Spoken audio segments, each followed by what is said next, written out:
Hi friends, welcome back to my channel weekend delight. ఈ వారం కూడా ఒక మంచి వీడియోతో మీ ముందుకైతే మేము వచ్చేసాం. సో వీడియోని ఎక్కడా స్కిప్ చేయకుండా చూడండి. మ్యాటర్లోకి వెళ్ళిపోదాం ఫాస్ట్గా. శ్రీకాకుళం జిల్లాలో ఉన్నటువంటి అతిపెద్ద స్వయంభూ లింగం ఏది అని అంటే మన టెక్కల్లో ఉన్నటువంటి శ్రీ శ్రీ శ్రీ ఎండల మల్లికార్జున స్వామివారి దేవస్థానం. అది కూడా రావివలసలో ఉంది. అయితే ఈ విగ్రహానికి ఉన్న చరిత్ర ఏంటి, అలాగే దీని వెనకున్న పురాణ కథలు ఏంటి అన్నది ఖచ్చితంగా ఈ వీడియోలో మీ అందరికీ క్లియర్ కట్గా ఎక్స్ప్లెయిన్ చేస్తాను. సో వీడియోని ఎక్కడా స్కిప్ చేయకుండా చూడండి. స్కిప్ చేస్తే నేనేం చెప్తున్నా అన్నది మీకైతే అస్సలు అర్థం కాదు. పూర్వం లంక విజయం తర్వాత శ్రీరాముడు తన సైన్యంతో ఇక్కడ ఉన్న సుమంత పర్వతంలో సేద తీర్చుకున్నారట. అతని సైన్యంలో సుసేనుడు అనే వైద్యుడు ఉండేవాడు.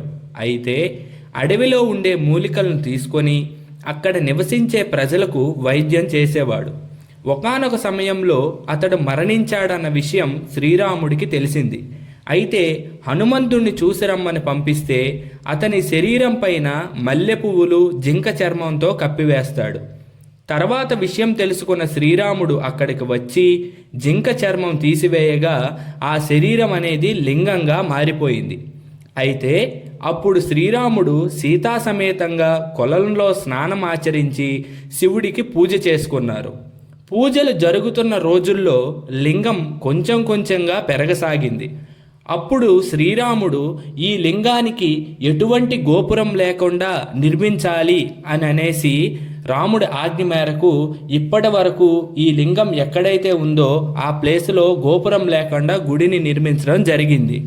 నిత్యం సూర్యకాంతిలో ఉండటం వలన ఎండల మల్లికార్జున స్వామిగా పేరుతో పిలువబడుతోంది ఈ రావివలసలో ఉన్నటువంటి శివుడి యొక్క లింగం. స్థల పురాణాలు కూడా మహాభారతంలో నివసించినటువంటి పాండవులు ఎవరైతే ఉన్నారో వాళ్ళు కూడా ఈ లింగాన్ని దర్శనం చేసుకొని పూజలు ఆచరించారని పురాణాల్లో వివరించడం జరిగింది. శివమాల వేసుకున్న వాళ్ళకి అలాగే శివభక్తులకు ఎంతో ప్రముఖమైన నెల కార్తీక మాసం. అయితే కార్తీక మాసంలో వచ్చే 4 సోమవారాల్లో 3వ సోమవారం చాలా విశిష్టంగా ఇక్కడ ప్రజలు శివుడిని కొలుస్తారు. ఖచ్చితంగా 3వ సోమవారం రోజు ఉపవాసం ఉండి శివుడిని దర్శనం చేసుకున్న తర్వాతనే వారు ఎటువంటి పలహారాన్నైనా స్వీకరిస్తారు. ఇది ఇక్కడ ఎండల మల్లికార్జున స్వామివారి యొక్క విశిష్టత. శివుడి ఎదురుగా ఉన్న నంది దీనికి సాక్ష్యం అని అనేసి వచ్చిన ప్రజలందరూ కూడా ఖచ్చితంగా ఆ నంది చెవులో వాళ్ళ కోరికలను వాళ్ళు చేసే పనులను వివరిస్తారు. అలాగే దర్శనం చేసుకున్న తర్వాత మనం బయటకు వెళ్ళగానే మనకి లెఫ్ట్ సైడ్లో ఖచ్చితంగా ఎడమవైపు గుడికి ఎడమవైపున ఒక కోనేరు అయితే కనిపిస్తుంది. ఆ కోనేరులోనే శ్రీరాములు వారు స్నానం ఆచరించి సీతాదేవితో సమేతంగా ఈ లింగానికి పూజలు చేసి ఇక్కడికి వచ్చారని చెప్పి మనకి స్థల పురాణాల్లో చెప్పడం అయితే జరిగింది. అదండి మన రావివలస యొక్క గొప్పతనం. సో మీకు ఈ వీడియో నచ్చినట్టయితే లైక్ చేయండి. మరిన్ని మోర్ ఇంట్రెస్టింగ్ వీడియోస్ కోసం మా ఛానల్ అయితే సబ్స్క్రైబ్ చేసుకోవడం మాత్రం మర్చిపోవద్దు. ఓకే ఫ్రెండ్స్, మీకైతే ఈ వీడియో నచ్చిందని నేనైతే అనుకుంటున్నాను.